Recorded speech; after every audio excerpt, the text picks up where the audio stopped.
Les nouveautés du mercato estival 2023 du FC Barcelone. Pensez à vous abonner pour rester informé de mes nouvelles vidéos. Le FC Barcelone a fait de gros efforts lors du mercato hivernal de 2023 pour renforcer son effectif en vue de la deuxième moitié de la saison, mais il a échoué en raison des contraintes du fair play financier de la Liga espagnole, et de retard dans l'enregistrement du latéral droit mexicain Julián Araujo après un accord complet avec le club américain Galaxy. De nombreuses rumeurs circulent concernant l'incapacité du club catalan à conclure des transferts lors de la prochaine période estivale, en raison de l'absence de marge de manœuvre dans la masse salariale du club.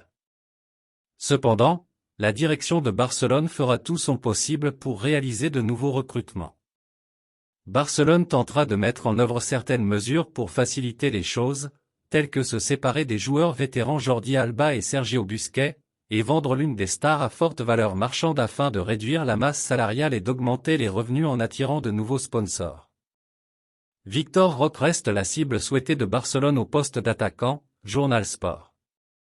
Xavi a une fois de plus affirmé qu'il souhaite un milieu de terrain de haut niveau cet été, et selon le personnel, il n'y a que 4 joueurs correspondant à ces critères: Rodri, option impossible; Kimmich, option plus difficile; Zubimendi, option réaliste, et Verratti, Journal AS. Xavi, trouver un remplaçant pour Busquets est notre priorité absolue cet été. Xavi, un remplaçant pour Busquets? Nous devons chercher quelqu'un qui soit complet dans tous les aspects. Xavi, comment va Ansu Fati?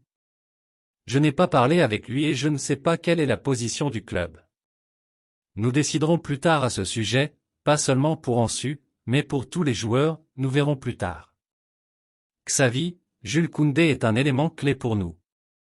Il n'y a pas de problème avec Koundé, mais je ne sais pas pourquoi vous continuez à écrire qu'il y en a.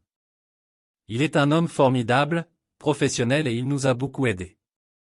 Barcelone a eu de nouvelles discussions avec les représentants de Gundogan ces derniers jours. La réunion s'est déroulée de manière positive et le club a déclaré qu'il n'y aurait pas de problème contractuel. L'offre ne changera pas et le contrat sera d'une durée de 3 ans, Journal Sport. Barcelone a trouvé un accord unanime pour signer Carrasco. Les performances récentes du joueur en Liga ont convaincu le club de le recruter. Cependant, cela ne sera pas facile et il n'y a pas encore eu de contact avec l'Atlético. Le joueur a également des offres de la Premier League, Journal AS. Si Messi revient, il devrait être l'un des leaders de l'équipe la saison prochaine, Journal Mundo Deportivo. Zelzouli pourrait être un remplaçant en tant qu'ailier la saison prochaine si Carrasco ne signe pas. Si le Belge arrive à Barcelone, Zelzouli ne restera pas là-bas, Radio RAC1.